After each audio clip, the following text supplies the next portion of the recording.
রমন সাউটি আর দেবাশিস কোটিয়া উড়িষ্যার চক্রপাড়া গ্রামের এই দুই গরিব ব্যক্তির প্রাণ সংকটে আছে। কৃতদাসত্বের জালে ফেঁসে যাওয়া এই দুই ব্যক্তি এখন ওই ঠিকাদারদের কবলে আছে, যারা এদের টাকা দিয়ে কিনে নিয়েছিল। আজ আমরা আপনাদের দেখাচ্ছি এই কেসের দ্বিতীয় তথা শেষ ভাগ। ক্রাইম পেট্রোল দস্তকে আপনাদের সবাইকে স্বাগত। ঠিকাদার কৈলাস পয়দি নেশায় বুঁদছিল। সে চায় যে রমন সাউটি আর দেবাশিস কোটিয়া তার কথা না শোনার চরম মূল্য দিক। সে তাদের হাত কাটতে চায়। মাত্র 2 সপ্তাহ আগে উড়িষ্যার দেবাগুড়া গ্রামের বাসিন্দা রমন সাউটি তার অসুস্থ দিদিমার সেবা যত্নের জন্য চক্রপাড়া গ্রামে গিয়েছিল। সেই গ্রামেরই দেবাশিস কোটিয়া তার স্ত্রী উর্বশী আর ছেলে বিকাশকে নিয়ে দারিদ্র্যের মধ্যে জীবন সংগ্রামে লিপ্ত ছিল। তাদের মতো আরও অনেক গ্রামবাসীও দারিদ্র্যের সঙ্গে লড়াই করছিল। সেই সময় গ্রামে দুই ঠিকাদার গোপাল দালাই আর করণ বুধিয়া আসে, যারা তাদের রায়পুর নিয়ে গিয়ে ভালো আয়ের চাকরির লোভ দেখায়। রমন সাউটি, দেবাশিস আর তার স্ত্রী উর্বশী এবং ছেলে বিকাশ, সম্পদ, চিরাগ, আদিনাথ, মকরন্দ, দামিনী, রাধিকা আর পুনম নিজেদের আরও ভালো জীবন পাওয়ার আশায় গোপাল আর করণের সঙ্গে যেতে রাজি হয়ে যায়। এই দুজন তাদের কুন্দরমল নিয়ে যায়। সেখানে এদের সবাইকে কৈলাস নামে এক ঠিকাদারের হাতে তুলে দেওয়া হয়। কৈলাস গোপাল আর করণকে প্রত্যেক মজুরের জন্য 20,000 টাকা করে দেয়। এই টাকার মধ্যে থেকে গোপাল আর করণ নিজেদের কমিশন হিসেবে 5,000 টাকা করে কেটে নেয় আর মজুরদের প্রতিশ্রুতি দেয় যে বাকি টাকা তাদের পরিবারকে দিয়ে দেওয়া হবে। এদের মধ্যে কিছু মজুর টাকা নিজেদের কাছেই রাখে। অবশেষে কৈলাস এই মজুরদের তার অন্যান্য লোক ললিত, চন্দ্র, চেতন, গোপাল আর করণের সঙ্গে রায়পুরে নিয়ে যায়। সেখানে এদের একটা ইটভাটায় নিয়ে যাওয়া হয়, কিন্তু সেখানেও এদের কোনো কাজ জোটে না। কৈলাস গোপাল আর করণকে টাকা দিয়ে দিয়েছিল, তাই এদের অন্য কোথাও কাজ দেওয়ার জন্য সত্যর সঙ্গে কথা বলে। সত্য হায়দ্রাবাদে অন্য এক ঠিকাদারের সঙ্গে কথা বলে আর সে জানতে পারে যে এই 11 জন মজুরের হায়দ্রাবাদের কাজ জুটতে পারে। সত্য কৈলাসকে বলে যে সে এদের টাকা তখনই দেবে যখন মজুররা কাজ শুরু করবে আর তাদের প্রাপ্য মজুরি দেওয়া শুরু হবে। সত্য মজুরদের নিয়ে রায়পুর স্টেশনে চলে যায়, কিন্তু ওই মজুরদের এটা জানা ছিল না যে তাদের রায়পুরে নয় বরং হায়দ্রাবাদে কাজের জন্য নিয়ে যাওয়া হবে। তারা এটা বুঝতে পারছিল কোথাও কিছু একটা গন্ডগোল হচ্ছে। অবশেষে যখন সত্য তাদের বলে তাদের হায়দ্রাবাদের ট্রেনে উঠতে হবে, তখন তারা সতর্ক হয়ে যায়। তারা সেখানে যেতে আপত্তি করে, কেননা হায়দ্রাবাদ তাদের গ্রাম থেকে অনেক দূরে। সত্য তাদের স্পষ্ট বলে তাদের টাকা দিয়ে দেওয়া হয়েছে, তাই তাদের সেই ঠিকাদারের কথা মতো যে কোনো জায়গায় যে কোনো রকম কাজই করতে হবে। মজুররা তাদের ইচ্ছের বিরুদ্ধে ট্রেনে উঠে বসে, কিন্তু ট্রেনে যেতে যেতে তারা তাদের গ্রাম ছেড়ে এত দূরে যেতে হচ্ছে ভেবে ঘাবড়ে যায়। তারা এটাও বুঝতে পারে যে হায়দ্রাবাদে যদি কাজ না জোটে তাহলে ঠিকাদাররা অন্য কোথাও নিয়ে যাবে। তাদের ভয় হয় যে এবার তাদের দিয়ে জবরদস্তি কাজ করানো হবে। রাতে যখন ট্রেন একটা স্টেশনে এসে দাঁড়ায়, তখন তারা দেখে যে সত্য ঘুমোচ্ছে। সব মজুর চুপিসারে সেই স্টেশনে নেমে পড়ে। ধরা পড়ার ভয়ে তারা আলাদা আলাদা পথে নিজেদের গ্রামে ফিরে যাবে ঠিক করে। চিরাগ, দামিনী, পুনম, রাধিকা বাসে চড়ে নিজেদের গ্রামে ফিরে যায়। সম্পদ, আদিনাথ আর মকরন্দ পায়ে হেঁটে গ্রামের উদ্দেশ্যে এগোয়। রমন, দেবাশিস, উর্বশী আর বিকাশ ট্রেনে চড়ে রায়পুরে ফিরে যায়। এদিকে সত্য কৈলাসকে মজুরদের পালিয়ে যাওয়ার বিষয়টি জানায় আর এই লেনদেনের চুক্তি ভেঙে দিয়ে টাকা দিতে আপত্তি করে। কৈলাস ক্ষোভে পাগল হয়ে যায়। সে তার লোকদের মজুরদের খুঁজে বার করে ফিরিয়ে আনতে পাঠায়। এদিকে রমন, দেবাশিস, উর্বশী আর বিকাশ রায়পুর স্টেশন পর্যন্ত পৌঁছে যায়। সেখানে কৈলাসের 2 জন লোক আগে থেকেই তাদের উপর নজরদারি করছিল। এবার তারপর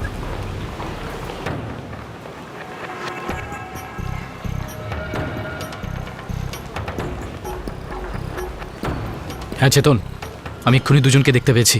তুই তাড়াতাড়ি দৌড়ে প্ল্যাটফর্ম 2 এর শেষের দিকে চলে আয়। এখানেই ঘিরে ফেলবো সালাদের।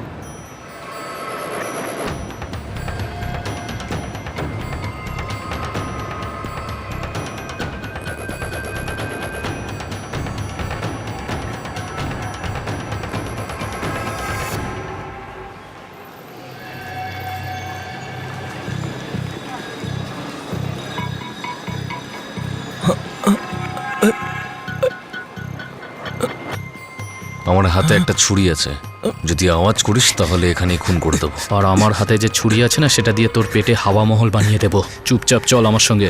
চল চল।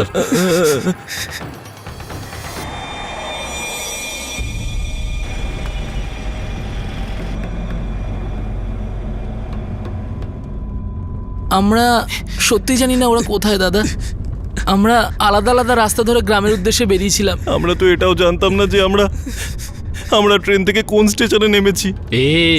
শুনে নাও তোমরা 2 জন, যদি বাকি লোকদের না পাই না তাহলে এই ছুরি কথা বলবে এবার। তাই ঠিক করে বল যে বাকিগুলো কোথায় রয়েছে।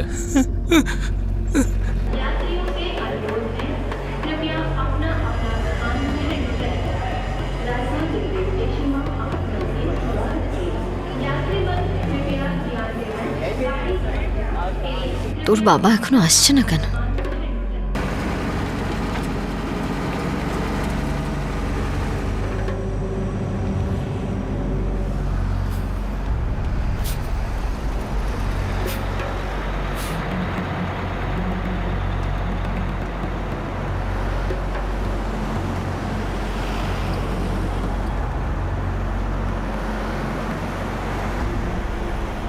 এখানেই দাঁড়াই, কোনো না কোনো বাস তো আসবেই।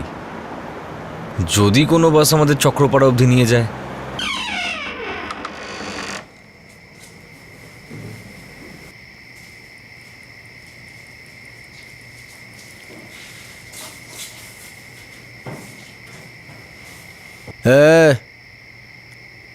বাকিরা কোথায় লুকিয়ে আছে বলতো?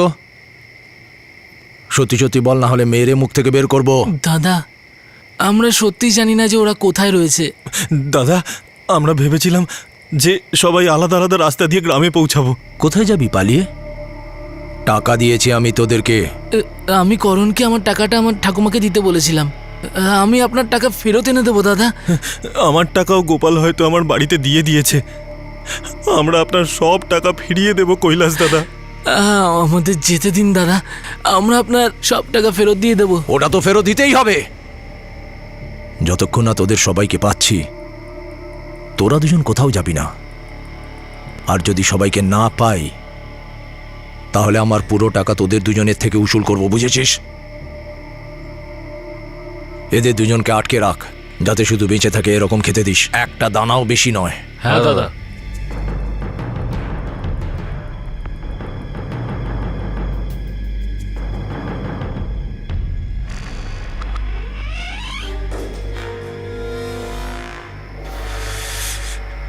আমার বউ আর আমার ছেলে এখনো রেল স্টেশনে হয়তো আমাদের অপেক্ষা করছে।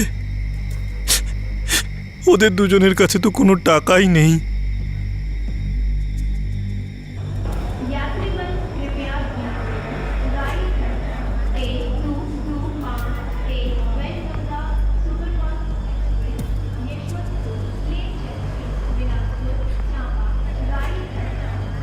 মা, বাবা তো এখনো এলো না। বাবা আমাদের ছেড়ে গ্রামে চলে যায়নি তো?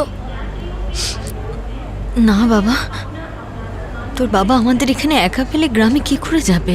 হ্যাঁ, তাহলে বাবা ফিরে আসছে না কেন? মা, মা তুমিও গ্রামে চলো না মা, আমি বাড়ি যাব। বাবা আমার কাছে টাকা নেই। মা, মা তাহলে আমরা কোনো গাড়ি করে চলে যাই। মা, মা বাড়ি চলো মা, আমার এখানে খুব ভয় করছে।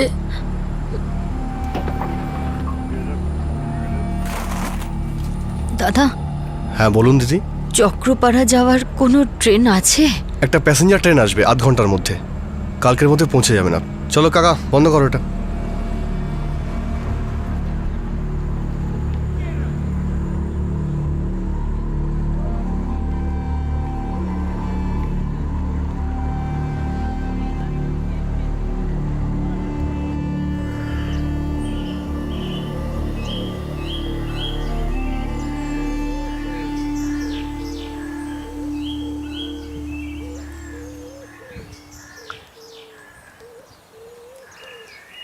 আরে চিরাগ, তুই কবে ফিরলি? কাকা, দেবু, উর্বশী বৌদি, বিকাশ বাড়ি পৌঁছায়নি? না তো, ওরা সব ঠিক আছে তো? কি হয়েছে? এই তো 10 দিন হলো তোরা এখান থেকে গেলি। হ্যাঁ কাকা, কিন্তু ওখানে ভীষণ গন্ডগোল ছিল। অনেক কষ্ট করে ওখান থেকে বেঁচে ফিরেছি আমরা।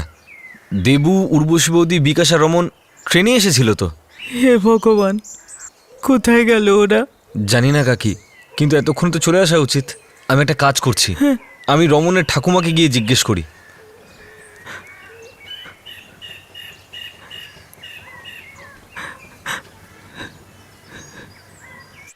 না রে বাবা, ও তো এখানে আসেনি। এতক্ষণে তো চলে আসা উচিত ঠাকুমা।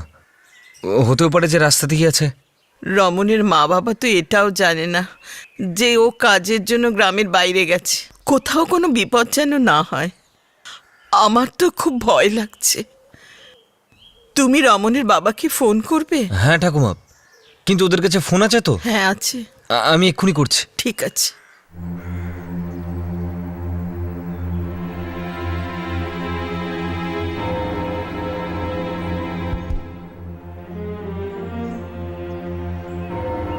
দিবাগুড়া গ্রামে রমন সৌটির মা বাবা এটা জানতেনও না যে তাদের ছেলে কোথায় আছে। তারা শুধু এটুকুই জানতেন যে কিছুদিন আগে সে চক্রপাড়া গ্রামে তার অসুস্থ দিদার দেখভাল করতে গিয়েছিল। ঠিকাদারদের কবল থেকে পালিয়ে আসা কয়েকজন তো তাদের গ্রামে ফিরে এসেছিল, কিন্তু কয়েকজন এখনো বাড়িতে পৌঁছয়নি। রমন আর দেবাশিস ধরা পড়ে গিয়েছিল, আর দেবাশিসের স্ত্রী উর্বশী আর ছেলে বিকাশ তখনও বাড়িতে ফেরার চেষ্টা করছিল।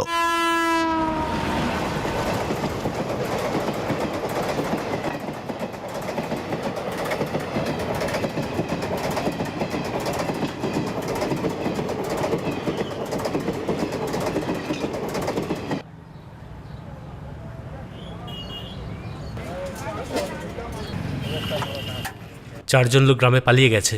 আর বাকিদের কোনো খবর নেই।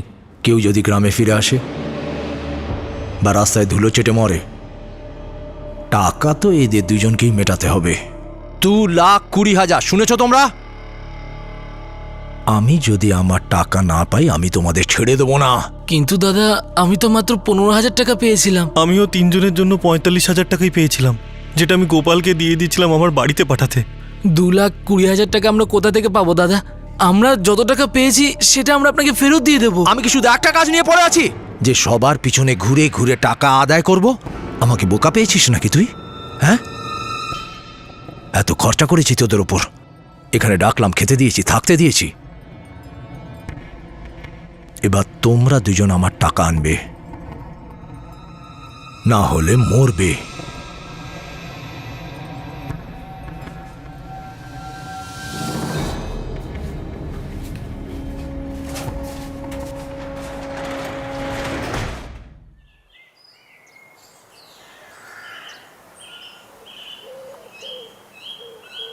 দাদু! আরে আরে আরে, আয় আয়, কেমন আছিস তোরা? আমার দাদু ভাই। বিকাশ, কোথায় ছিলি তোরা? উর্বশী, দেবু কোথায় মা? দেবু কোথায় উর্বশী? ও আসেনি। ও আমাদের রায়পুর স্টেশনে বসতে বলে রমনের সাথে টিকিট নিতে গিয়েছিল, তারপর আর ফেরেনি।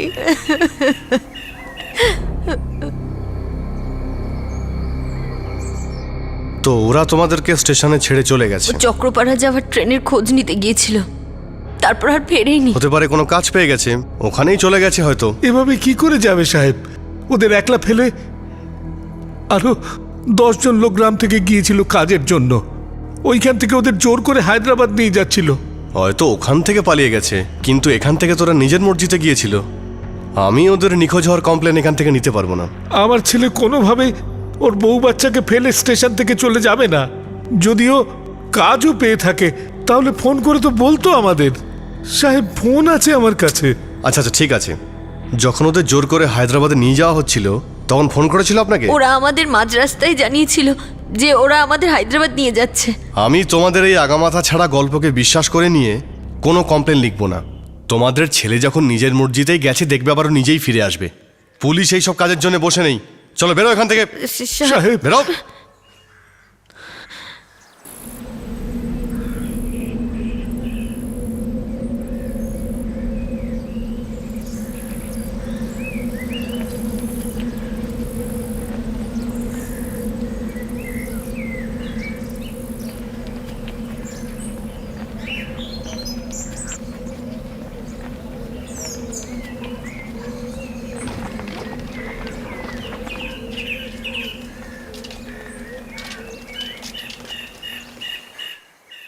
আমি জানি না গোপাল কোথায়। দেখো মা, ওকে কোথাও খুঁজেই পাচ্ছি না।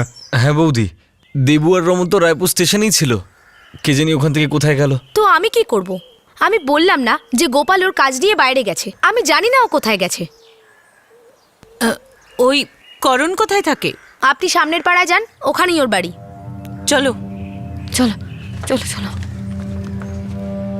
ওর খবর জানি না, বাইরে গেছে। আমাকে একটু সাহায্য করো মা, আমার ছেলে ফিরে আসেনি। করণ হয়তো জানবে ওরা কোথায় আছে।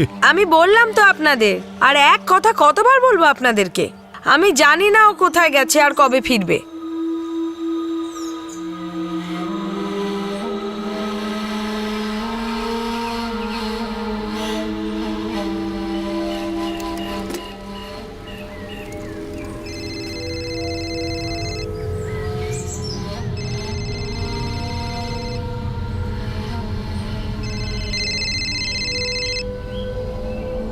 হ্যালো, দেবাশিসের বাবা সদানন্দ বলছেন? হ্যাঁ আমি সদানন্দ বলছি। আপনি কে বলছেন? দেবাশিস কোথায়? দেবাশিস আমার কাছে আছে, আর রমনও। যদি দুজনকেই জীবিত আর ঠিকমতো দেখতে চান তো তাহলে 2,20,000 যেটা আমি শ্রমিকদের পিছনে নষ্ট করেছি ওটা নিয়ে এখানে আসুন। আপনি কে বলছেন সাহেব? আমার নাম হচ্ছে কৈলাস। কৈলাস, আমি কিন্তু খুব বিপজ্জনক লোক। কেউ আমার টাকা মেরে কিন্তু পালিয়ে যেতে পারবে না। আর আপনার ছেলে আমার প্রচুর ক্ষতি করেছে, তার জন্য আপনাকে দাম দিতে হবে। দেখুন, আমাকে আমার টাকাটা দিয়ে দিন আর দেবাশিস আর রমনকে নিয়ে যান। আমরা খুব গরিব মানুষ সাহেব, এত টাকা আমরা কোথায় পাবো?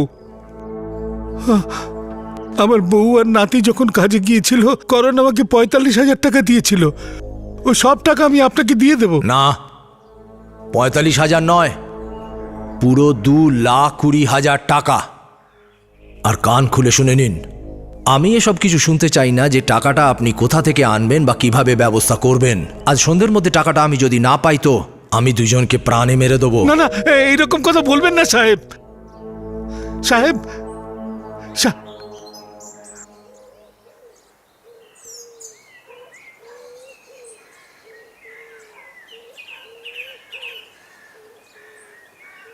আমরা তো আমাদের সব টাকা দিয়ে দেব, কিন্তু মকরান, আদিনাথ আর সম্পদ জানি না ওরা কোথায় গেছে, এখনো বাড়ি পৌঁছায়নি।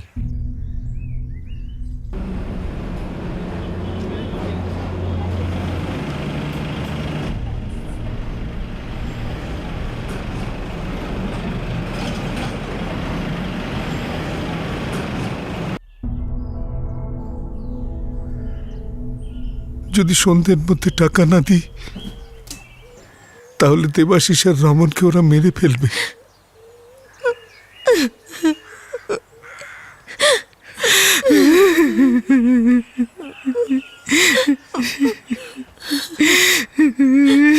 দাদা, সকাল থেকেই রামনের মা বাবাকে ফোন করছি, ফোন বন্ধ বলছে। নিজেদের বিরাট চালাক বলে মনে করছে।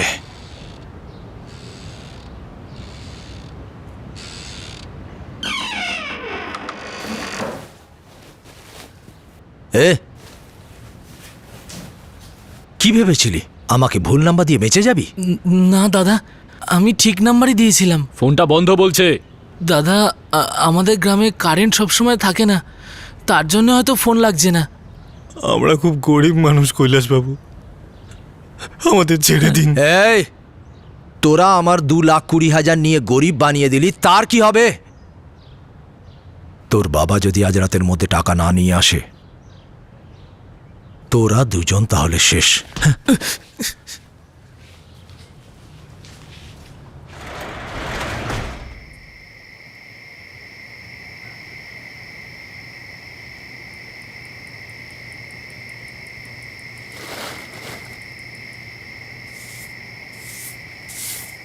কাল সকালেই এটা বাজারে গিয়ে বিক্রি করতে হবে। হ্যাঁ, তাই ভালো।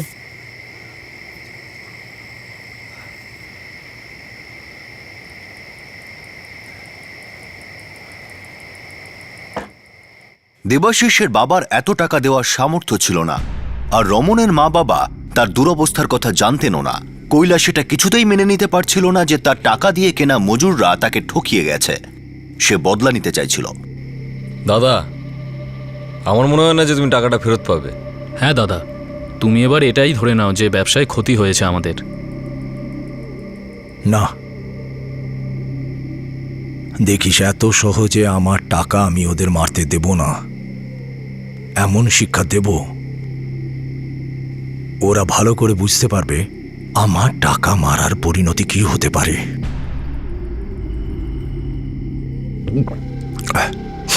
এ চন্দ্র, চেতন, হ্যাঁ, যা দাদা। ওদেরকে তুলে নিয়ে আয়, গাড়িতে তোল। ওদেরকে বুঝিয়ে দে কৈলাসের টাকা মারলে কি পরিণতি হতে পারে। যা যা যা। চল চল।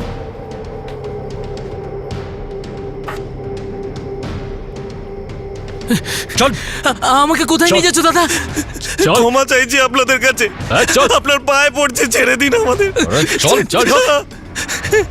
ক্ষমা করে দিন দাদা, আমাকে যেতে দিন দাদা, ছেড়ে দিন আমাদের দাদা আমাকে ক্ষমা করে আমাদের দিন ছেড়ে দাদা, দিন। আমাকে যেতে দিন দাদা, আমাদের ক্ষমা করে দিন দাদা।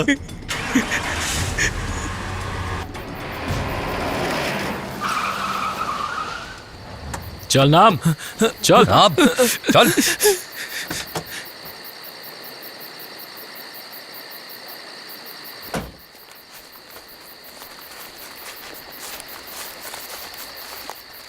পাথরের ওপর নিজের হাতটাকে রাখ। ছেড়ে দিন, ক্ষমা করে দিন কৈলাস বাবু। চুপ, দুজনেই একেবারে চুপ। পাথরের ওপর হাত রাখ, না হলে মাথা কেটে নেবো। চল।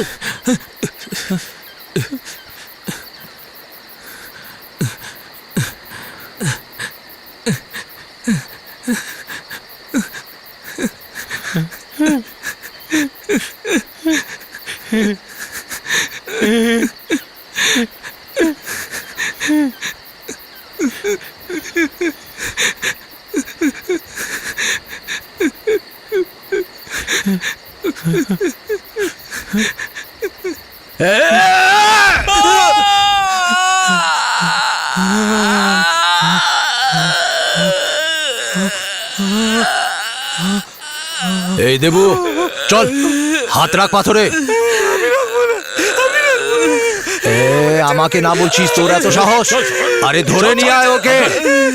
চল চল।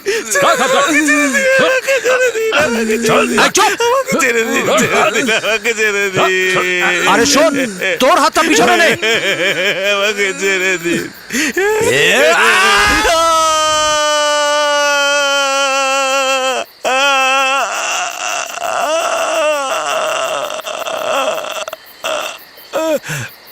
এই, ওদের কাটা হাত দুটো তোল, জঙ্গলে ফেলে দে।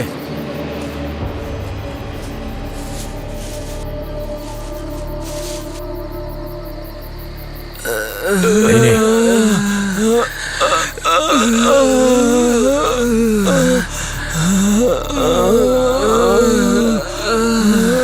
নৃশংসভাবে রমন আর দেবাশিসের ডান হাত কেটে দেওয়া হয়েছিল।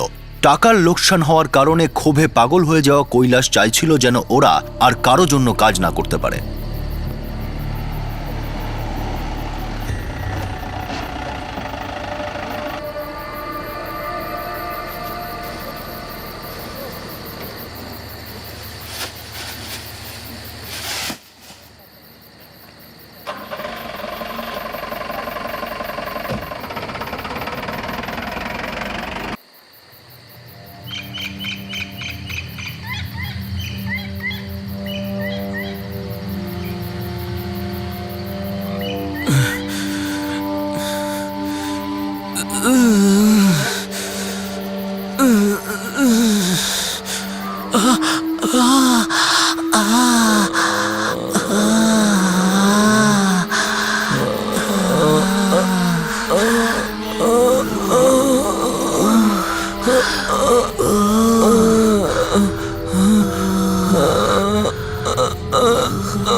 আরে এটা কি হয়েছে?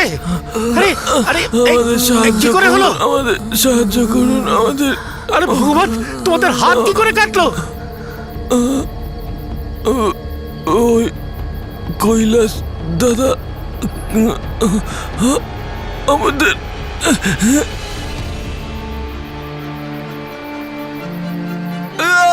ঠিক আছে ঠিক আছে।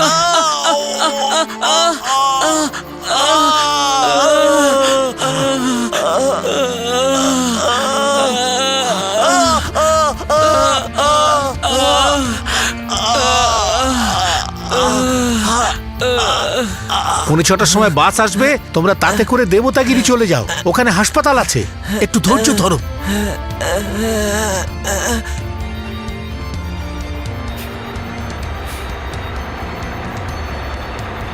কন্ডাক্টর ভাই, এদের অবস্থা খুব খারাপ, এদের দেবতাগিরি সরকারি হাসপাতালের বাইরে নামিয়ে দিও। চলো চলো চলো। আস্তে আস্তে।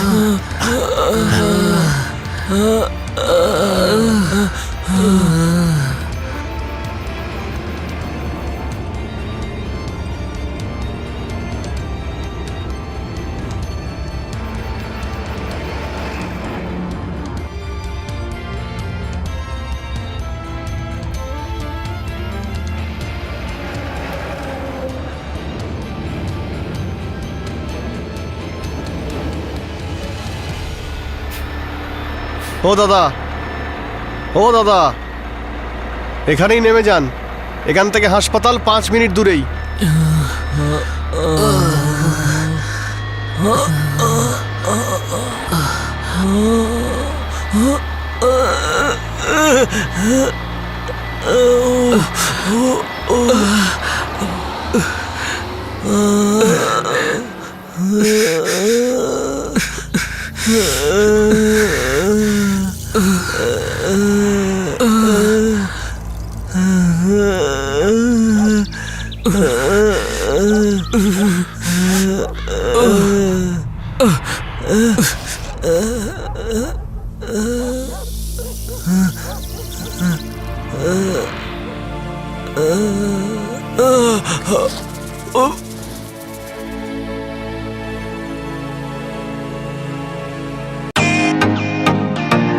ওয়েলকাম টু বিটন world, how may I assist you?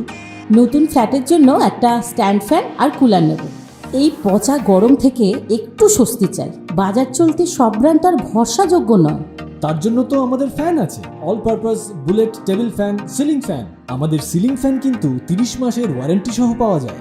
আছে ফারাটা 2 বছরের ওয়ারেন্টি, 17 থেকে 20 মিটার এয়ার ফ্লো, মধ্যবিত্তের সাধ্যের মধ্যে একমাত্র ভরসাযোগ্য ব্র্যান্ড বিটন। আমাদের কুলারের কিন্তু অনেক range, 45 litres, 50 litres, 70 litres, 90 litres, 110 litres. Honeycomb সহযোগে বিটনের সব কুলারের ওয়ারেন্টি 1 বছর। চেনা হাওয়ায় অচেনা অনুভূতির জন্য একমাত্র আদর্শ বিটন। গরমে স্বস্তি পেতে বিটনের ফ্যান হোক বা কুলার, আজই আনুন বাড়িতে। Vuitton, digitally yours.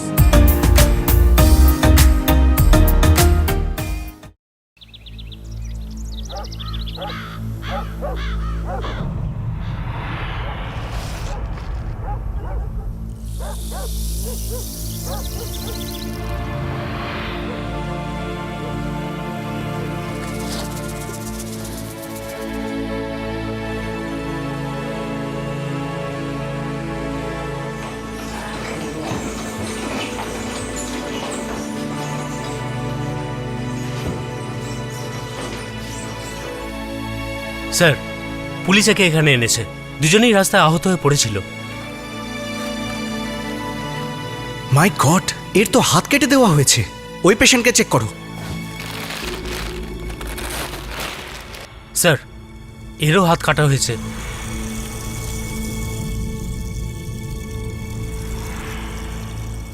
দুজনেরই ডান হাত কাটা হয়েছে।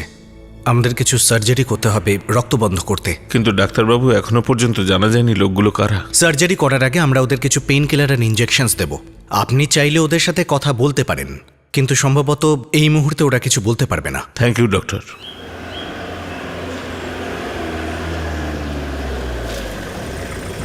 এই সদানন্দ গটিয়ার বাড়ি কোথায়? বাবু সামনে ওই যে ওইদিকে।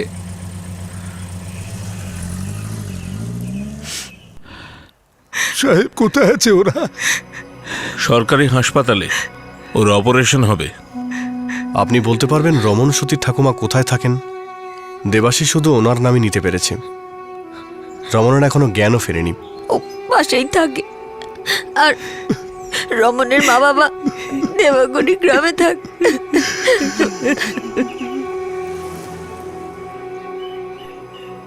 আমার ছেলে তো ওর ঠাকুমার বাড়িতে গিয়েছিল, উনি অসুস্থ। আমরা নিজেরাই খোঁজ নেবার চেষ্টা করছি ব্যাপারটা কি হয়েছিল। এই মুহূর্তে ওরা দেউতাগিরির হাসপাতালে আছে।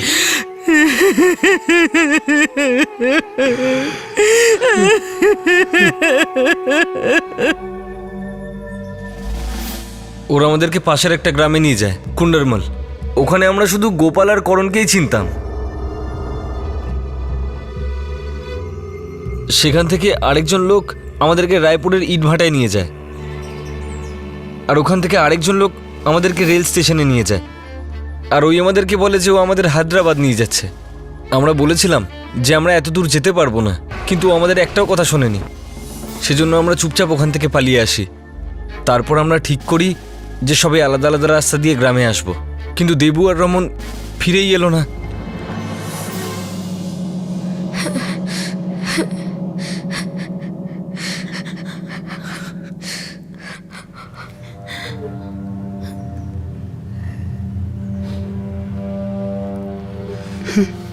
বাবা, তুই আমাদের কেন বললি না? তুই এরকম কাজের জন্য আমাদের ছেড়ে যাচ্ছিস? আমি বুঝতে পারিনি যে এসব হবে। আমি ভেবেছিলাম টাকা পাবো, আমাদের সবার ভালো হবে। ওরা দুজন ছিল যখন আমরা চক্রপাড়ার জন্য ট্রেনের খবর নিতে গেছিলাম। ওই দুজনই আমাদের ধরে নেয়, আমাদের জঙ্গলে নিয়ে গেল আর আমাদের হাত কেটে দিল।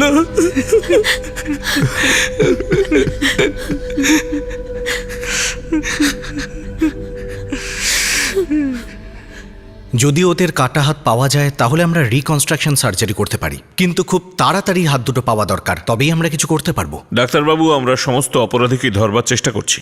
ওরা ধরা পড়বার পরেই জানা যাবে যে ওরা সবাই এদের কেটে ফেলা হাত নিয়ে কি করেছে।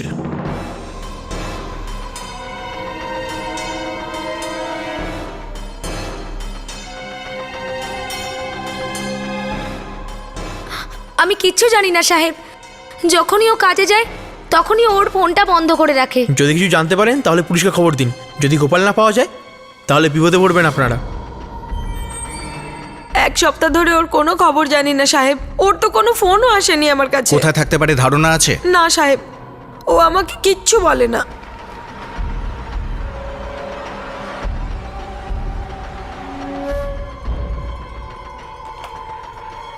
ভেতরে দেখো। কৈলাসের খোঁজ না পেলে আপনারা কিন্তু খুব সমস্যায় পড়বেন। সাহেব, আমি সত্যিই জানি না যে ও কোথায় গেছে। প্রণব। Yes sir. এই বাড়িটায় নজর রাখো। কৈলাস আর ওর লোকেদের কোথাও দেখতে পেলেই ঘাট ধরে থানায় নিয়ে আসবে। সাহেব, সত্য হলো ঠিক, এদা মজুর জোগাড় করে বেচে সাহেব। তবে কদিন ওর নিজেরই কোনো খোঁজ নেই। কোথায় থাকে ও? কোথায় কাজ করে? দেখো, ওই সত্যকে যদি খুঁজে না পাই তাহলে তোমাদের সবাইকে থানায় ঢোকাবো। না সাহেব, এরকম করবেন না সাহেব। আমি যখনই কিছু জানতে পারবো আমি নিজেই আপনার কাছে যাবো সাহেব। স্যার, আমরা পুরো জঙ্গলে খোঁজ চালাচ্ছি দুজনের হাতের জন্য। তল্লাশি জারি রাখো। মিডিয়া পর্যন্ত এই খবর পৌঁছে গেছে। এই খবর নিয়ে খুব উত্তেজনা হচ্ছে। ইয়েস স্যার, আমরা খুব তাড়াতাড়ি অপরাধীদের ধরতে পারবো।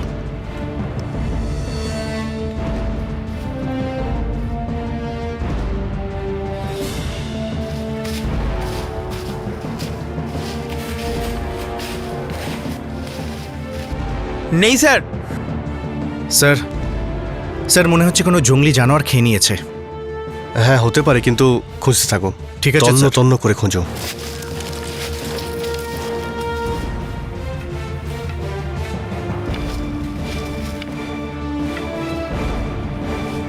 ওদিকটা দেখো।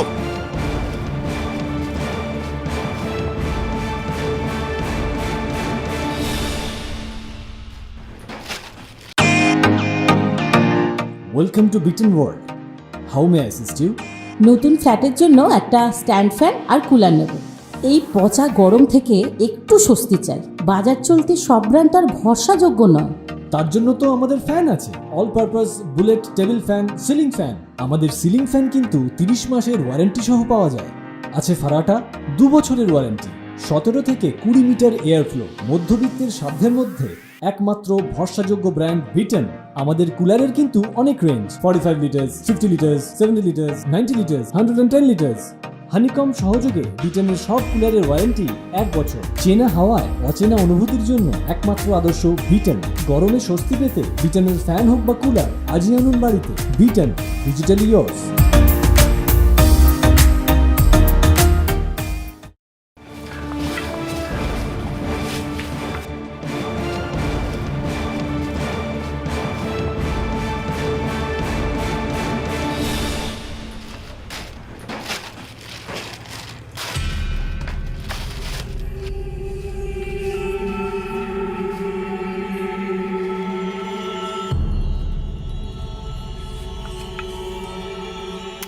ম্যাডাম, আমরা ওদের অনেকবার বললাম আমাদেরকে ছেড়ে দিন, আমরা বাড়ি যাব।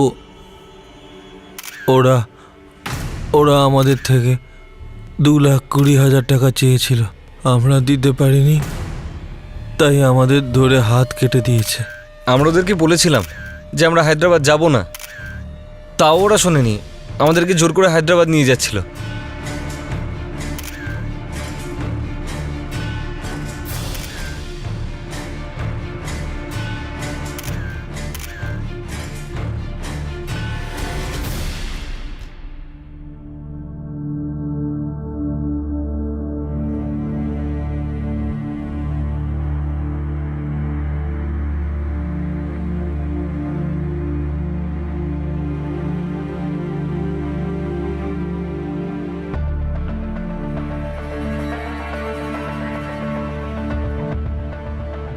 স্থানীয় মিডিয়া এই নৃশংস ঘটনার বিষয়ে সব জায়গায় রিপোর্ট করে।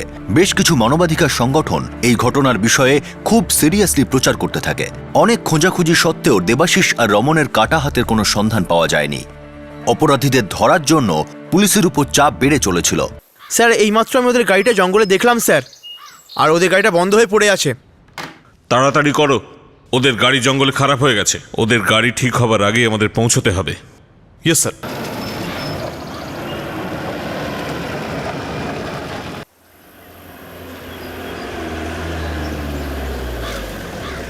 আরে আরে পালা পালা! এই পালো, দাঁড়া ওই দাঁড়া, দাঁড়া এই দাঁড়া, এই দাঁড়া দাঁড়া এই দাঁড়া, দাঁড়া বলছি, দাঁড়া দাঁড়া এই এই ধর, ধর, এই দাঁড়া,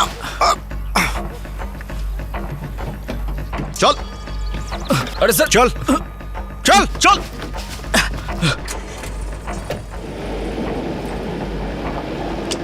বল, বল, বল, বল, বল।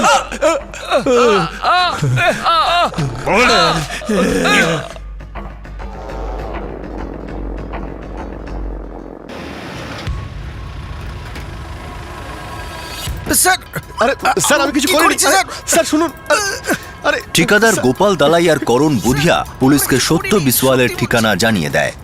সত্য সেই ব্যক্তি ছিল যে মজুরদের জোর করে হায়দ্রাবাদ নিয়ে যাচ্ছিল।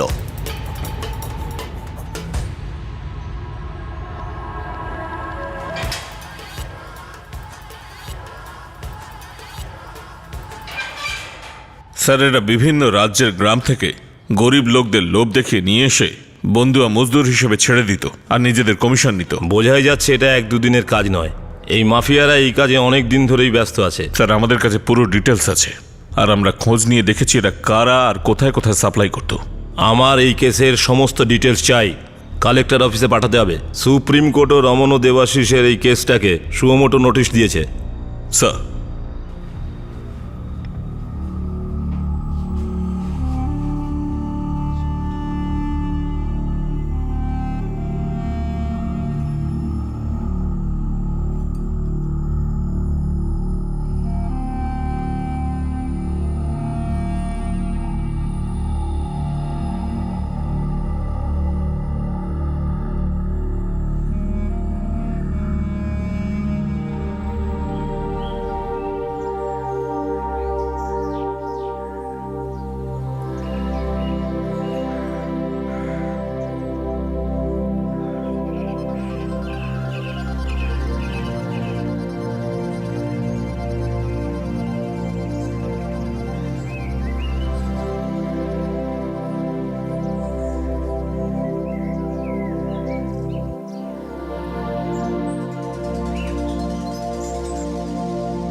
স্থানীয় প্রশাসন দেবাশিস আর রমনকে ক্ষতিপূরণ হিসাবে 5 লাখ টাকা করে দিয়েছে। তাদের দুজনের কাটা হাতের জায়গায় প্রস্থেটিক্স অর্থাৎ কৃত্রিম অঙ্গ লাগানো হয়েছে, আর তাদের চিকিৎসার সমস্ত খরচ সরকার করেছিল।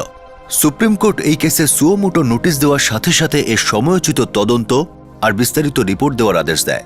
সেই সঙ্গে পীড়িতদের উপযুক্ত ক্ষতিপূরণ দেওয়ার আদেশ দেওয়া হয় আর তাদের সমস্ত চিকিৎসার যেন খরচ বহন করা হয়। এছাড়াও সুপ্রিম কোর্ট বিভিন্ন রাজ্যের স্থানীয় সরকারের কাছে সেই সব রাজ্যে বাইরে থেকে আসা মজুর, তাদের কাজ করার পরিস্থিতি আর তাদের দেওয়া সব সুযোগ সুবিধার সম্পূর্ণ খতিয়ান চেয়েছে।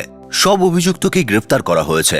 বিভিন্ন রিপোর্ট অনুযায়ী দেশের অনেক রাজ্যে এ ধরনের দাসত্ব আর গোলাম মজুরির সঙ্গে যুক্ত অনেক শক্তিশালী মাফিয়া কাজ করছে।